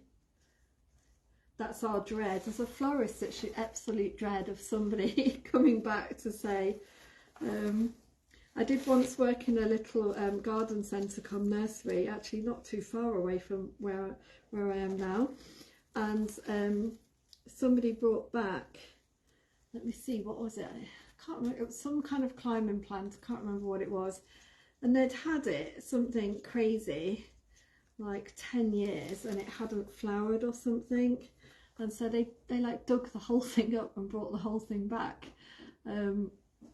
So yeah, people will always, you know, if your flowers are dying, then obviously they'll want to know why. So just make sure that people understand what you're selling and your floristry. If you're doing you know, if you are, that people get your style and know. So Lisa, who's on here, she came and did some training with me a few years ago now, I think, Lisa, when we first met, and we often, you know, just the other week we caught up just to have a little natter about her style and what she was doing and everything like that, which was lovely. So forsythia, gorgeous, gorgeous, gorgeous, gorgeous. Just some little bits. Oh. Tell you, you'll never look at these things like the same way now. As you go around, you'll see forsythia everywhere. You'll just think, oh, why have I not noticed that before? So I'm just going to pop in a little bit of forsythia on the top, because again, that luminosity, that brightness, we need to make sure that that goes across, otherwise our eyes will sort of hit that brightness and cause that distraction. And you should look at design as a whole. So when you go to view something, yeah, it should have maybe an arrangement with a focal point, but as a whole you should be able to view the whole. And it's exactly the same in garden design, that actually you should view the whole thing. Maybe you'll travel through and those areas will open up, but generally design is about being able to you know, to kind of see this whole design without your eye going very, very sort of to that one section, unless of course it is that focal point that you've added in. So obviously in a flower arranging we might add in a focal point of something that's a bolder flower like a rose or something. In garden design we might add in a different coloured flower, shrub, or something like an ornament in the garden that acts as a focal point as well. So absolutely, thank you, Karen. I'd like to sell either some pots of sunflowers or tomatoes, or maybe little bouquets at my next. Oh yeah, that would be lovely as well. Maybe you could do a little bit of both, Paula. Don't know, now there's a lady, I think she's joining our membership, so I messaged her today and I said to one lady who's come to do some training, and she wants to come and do a bit more training with me, I said to her, if you join my membership, I said, you really should be in my membership, because I'd be covering some of this with you. And anyway, she's not responded yet, and I felt so guilty because I'm not particularly brilliant at selling things, but I thought I've not even mentioned it to her. She sells, that was where my train of thought was going, she sells little pots of things, so it would be interesting to see what works well for her, what sells well, and things. So I know tomatoes are really quite good, especially the little sort of tumbling tomatoes as well. I think people like that, and they love it for children as well and things. So my mum gave me tomato plants last year, and I don't grow fruit and vegetables, so I don't know why. I just haven't really ever grown much, except for when the children were little and I insisted on doing their meals as babies and growing my vegetables and mushing it up for them. So I did grow some carrots and things then, but Mum gave me little tom-toms and I shoved them in with the cut flowers, and they tumbled over the side, and they were the nicest tomatoes. And then it made me realise, because my daughter says to me, why do you grow flowers? It's no use growing flowers. She says, you need to grow vegetables and fruit and things. Whereas I just cover everything with flowers. So as you can see here, pretty well much I've added most things in. I do have a little bit of that wax flower, but of course, I don't know, because it's not naturally would be found in the garden. But obviously, because I had some left over, I thought that maybe I would just pop some in and just see how it looks. But we do have quite a lot already in the wreath. So I like to try and make the flower arranging and everything really as accessible with ideas that you can go and get your hands on, for those of you that are following along, you know, the sort of flower arranging experience. And then obviously for those of you that are planning on, or are florists, or are doing something a little bit more intense with things, and obviously I try to cover little bits of that as well. But I'm mindful of the audience, and that those that are just doing it as a hobby maybe don't want me going through things like pricing and everything, which is why I can do that separately for those that want to do that. So I've got a tube here. This is a 30cm flower tube. I recycle these. They've got little spikes and you can break them off as to where you want them to be broken, or cut them. And I just add in the water. Well, actually I'll poke it in first. So I'm going to just put 3 of these in, and I'm going to find a place where I'm not going to stab a poor bulb, to a place where maybe I want my hellebore to look lovely, and I'm going to poke this through and it's going to come out the back of my wreath, and I want my tube to sort of hide. You do end up losing them often, and you can see there, it's poked out like that. So if I pull it as far in as I can, and then I can snip that off, and then just pull the tube back out just a little bit, so that that plastic is not sticking out the back of the wreath, because it could cause some damage to your doors. And I'm going to put 3 of them in and try not to lose them afterwards, because they do get disguised. And although this is a plastic material, like I say, I utilise these all the time in different designs. In a vase design that I did the other day online, I stuck tubes in with little primroses into the design, and little cilia flowers, which are little blue flowers, really cute blue spring flowers, because I wanted to include them into the vase design. And so I use these tubes. Obviously in urns and things I can use tubes with singular flower stems. So say if I'm doing church flowers or something, I can obviously stick these in, because they perhaps give something a bit more height up here, and that's good as well. As long as I remember how many tubes I've put in, and the fact that I need to add in water depending on how long I want things to last for. So I'm using these. Did I tell you I'm using Oasis snippers? I don't get paid to use Oasis snippers, but I find I like these snippers. I've got fancy snippers as well, as I call it, expensive ones in pink. Oh, here, look. These ones. And I do use them, but to be honest, I do use these an awful lot, because they show up and I can get away with cutting metal, the wires and the plastic with these. I wouldn't want to cut with these, and as you can see they need a good clean. For flowers, and then these are kind of the rough tough stuff, and I'm terrible, I just put them all in the dishwasher at the end as well. So can you buy the tubes easily?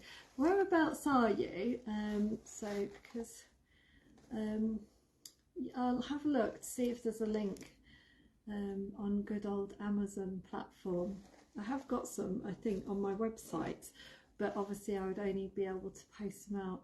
I don't know about posting out to Ireland, how difficult it is, because I think it all became a bit bizarre in Ireland, but I suspect there are florists in Ireland that would have it. But yeah, I sell them in 10 tubes, I think I've got, that I can just post out with the postage cost, obviously. But yeah, I'll have to have a look to see. I'll look on Amazon. I suspect you can buy them on Amazon. Obviously, if anybody wants to buy them off me, that's great, because that supports me if I can get them posted to you. But they're just water tubes, so floral water tubes or flower water tubes. Mine are 30 centimetres. You don't need them as long as that. You can get the shorter 15 centimetre ones. But I have mine with the spike on, because if I'm doing chandeliers and things, I can kind of shove them up into the chandelier. If I'm doing any wedding or something and the tubes are being left and the couple or the family and friends are dismantling it, I tend to leave a postage bag, and they post the tubes back to me. So they're very, very good at getting things back to me, my lovely wedding couples. So this is just like a science bottle, again, probably from that good old Amazon, water bottle with things, squirty bottle, I don't know, but again, it's brilliant. And I just fill up the tubes. The tubes have got that rubber seal, and so the water generally will stay in, because once the stem's in, but obviously depending on how warm it is, you may need to top up the tubes every 2-3 days. So I've used orchids before, where I've had an orchid plant in flower and I've put orchids into wreaths. I love orchids as well, and I have to say, orchids in a tube just last for days and days and days and days and days. So hellebore will last probably 2-3 days, and then it will need its water. Just going to stick that into there so that the flower is right sort of on top, and hopefully covering up that tube there. You don't have to use hellebore, so you can just leave it at that. You might have, I've got some beautiful camellias flowering in the garden. They're not, sometimes they're not a brilliant flower to pick, because they just kind of drop their flowers. They get really stressed and drop their flowers. And so, yeah. But obviously tulips, you might have some nice tulips or some really lovely daffodils, narcissi kind of thing, or something that I've not thought about, and you can add that in. So anything that's really that little bit more delicate, add it into a little water tube. Normally I add in 3 of the kind of similar colour or different colours. This time I'm just adding what I had left, so I've got a pinky one there and that. Try to make sure that, like, that one's a little bit stuck on the edge and there's nothing here. And so I do like it to be a bit more in there, sort of buried away. But whether I can just move my tube, just pull it out and then try and stick it back in somewhere. Let's see if I can go under here. It's so full now that obviously it's that doesn't want to go there. Just stick it in there. You know, I love hellebores, but I don't want them to look like they're just plonked on top. So now, have I got another hellebore yet? Got one more in here. Right, and my little tube, and just pop that one in there, like so. Okay, so I've just got the hellebores in as well. Now, because that one's dark, you can see that that one's recessed itself back in, and obviously, as we talked about white, these ones have popped out, which is often why, if I am using white, I'll add in 3, otherwise it makes my wreath a little bit unbalanced. And so, but these were just the ones that I had left over from my class on Saturday, and I've literally ran out of the white ones, but you can see those two really there, and then that one is hidden. I've got some more of the darker ones in the garden. Dark colours will always recede in, and obviously the lighter colours are your highlights that will always pop out. And so, you know, that's sort of being mindful of where your eye is going and being thrown off balance. So that's why, you know, maybe I'll add in more. Maybe I'll just put more hellebores in, but I'll probably change the colours.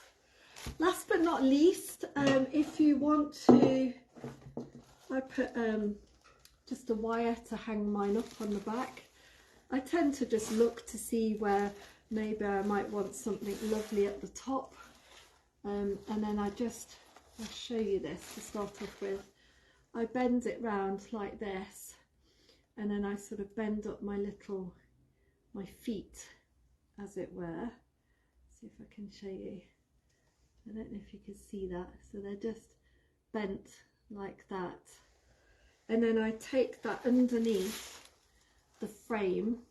So I take my little feet underneath the frame, both of them.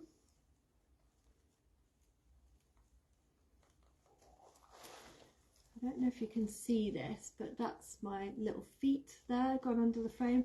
And then I pull it up, and then I curl it back over the frame and into, I'll show you in a minute, into the moss. So I'll see if I can show you on this one a bit better. So this is my frame here. This is my little foot that's come out, and I'm going to curl it up and back over that frame and stab it. You can just see the little curl, I think, there into the moss. And then when you pull this, that tensions it up, and so it will never come off, because if you use string or something like that, occasionally it can snap, because these are quite weighty. The moss is quite damp. There's you know, all of those heavy bulbs on and everything, and then obviously you can hang it up like this. See, I've got a water tube sticking out there, so I'll have to cut that off. So the last thing really is, if you want to care for your wreath, you can back your wreath with a backing material. Now, I don't have any backing material with me today, and I might have to do a separate tutorial with that. You can, when I say back it, it's basically covering the moss at the back, which helps to keep the moisture in. So you can do, let's get a wire, it's just a wire, or some of your real wire, your binding wire, will work as well. You can make yourself little hairpins if you've got the time and the patience, by bending it over like this.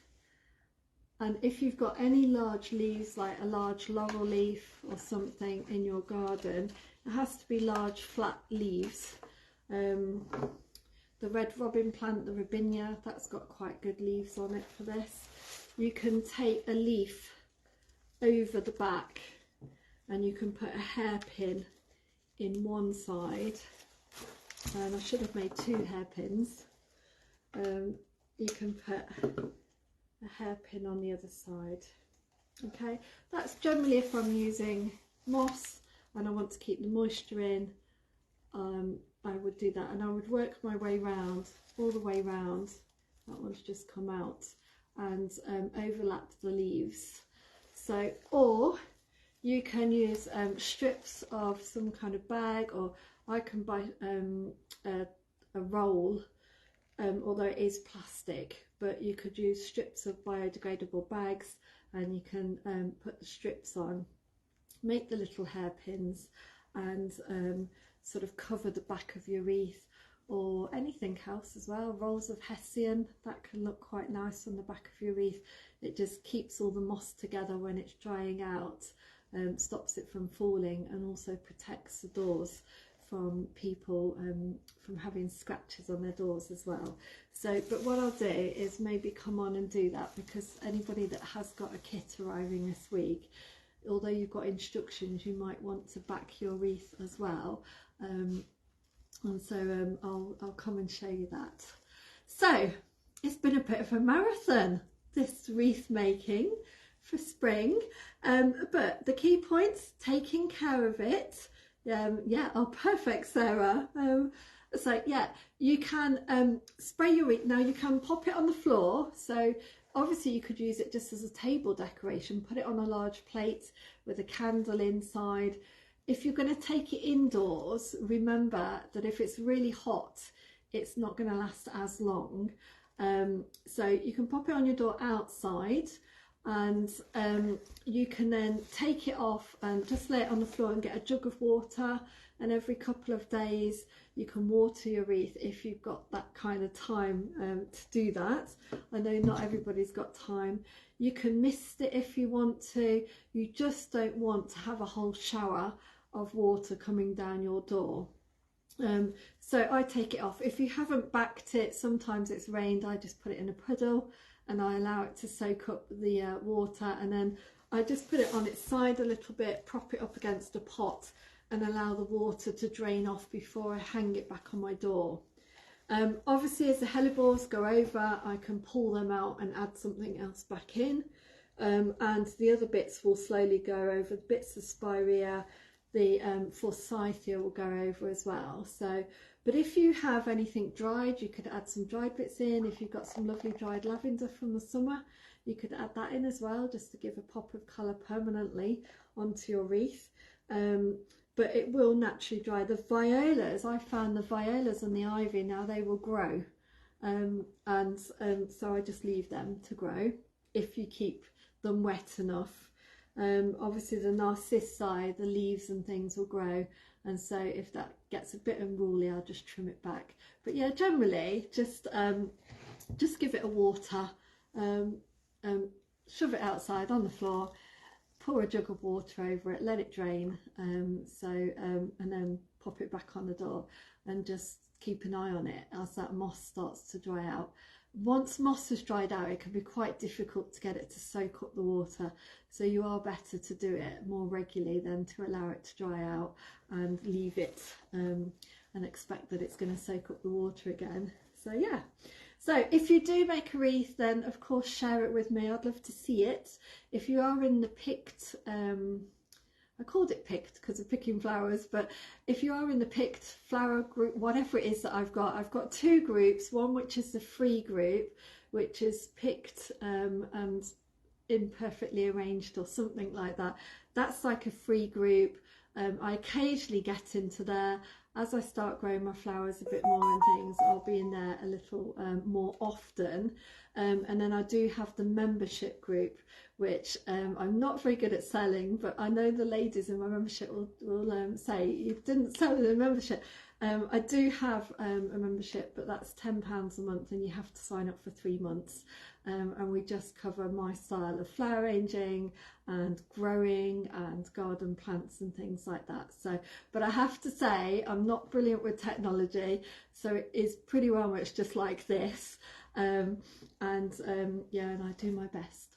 So that's it. But anyway, if you are well worth to join, oh, thank you, Sarah. Yeah, I know it's lovely to have you all in my little membership with me, and it sparks me to be creative, to come up with doodles and to get on with it as well. So yeah, so enjoy wreath making. I'm going to have a bit of a break over Easter, except for obviously my membership group that I'll be in continuing with you. But yeah, I'm having a bit of break, planning my classes, and I've got some individual one-to-one tutorials to do with people, and then I'll be back after Easter, and I'll try and sort of do the odd 1 or 2 things on here as well, as time allows. But thank you so much. It's been lovely to share it all with you. So it's a great membership and way to learn. Oh, thank you, Janet. So, oh, like it's really, considering I am so, you know, literally what you see is what you get, you know, with my Crocs and my jogging bottoms and my worms from the garden, is literally who I am. So yeah, brilliant being in a group. Oh yeah, lovely. Thank you so much. Can you put, yeah, I'll put a picture up, and I'm going to go and grab my tea, but tomorrow I'll do a picture. I'll take a picture in the daylight, and I'll put on the plants underneath the, or in the text as well, so that you can see all of the plants that I've mentioned that I've used. So there we go. Anyway, thank you so much, everybody. I'm going to go and eat and relax. And then tomorrow membership gang, I am on it tomorrow. I'm on the membership tomorrow, and I've got some tutorials to send out to you, because I think I owe you two tutorials that I must send out. I think there's a wrapping tutorial, and there's another tutorial that I'm pretty sure I haven't sent you that. So I'm on that tomorrow, and I'm on your last colour palette as well for growing of your flowers, and I promise in my membership gang that will be out tomorrow. So then I've got the accounts as well. So anyway, take care everyone, and have a lovely evening.